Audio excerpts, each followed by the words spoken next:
Howdy, partners. Welcome back to part 2 of Songs and Stories of the Old West. Well, we all share an idealized image of what the cowboy, the great American folk hero, was supposed to look like.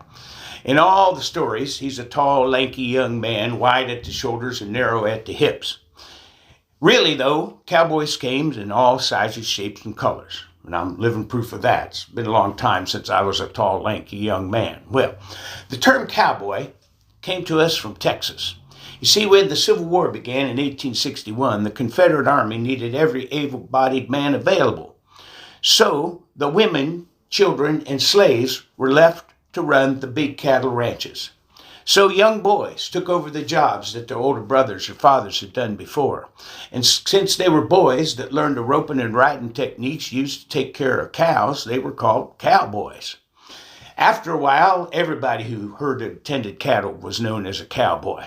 Well, when the war ended in the spring of 1865 and the men returned home to their ranches, they found herds of longhorn cattle running wild across the plains of Texas.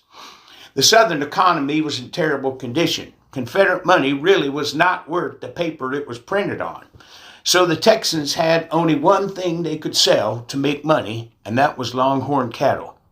And in 1868, the Kansas Pacific Company built a rail line into a tiny town in Kansas known as Abilene.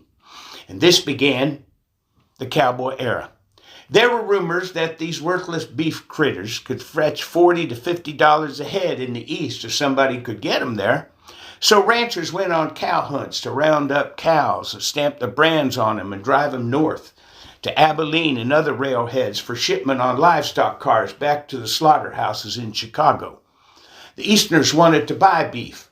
They were hungry for it after 4 long years of being deprived of just about everything. So it was this adventurous group of fellas who worked on the cattle drives from 1868 to 1890 who established the American cowboy tradition.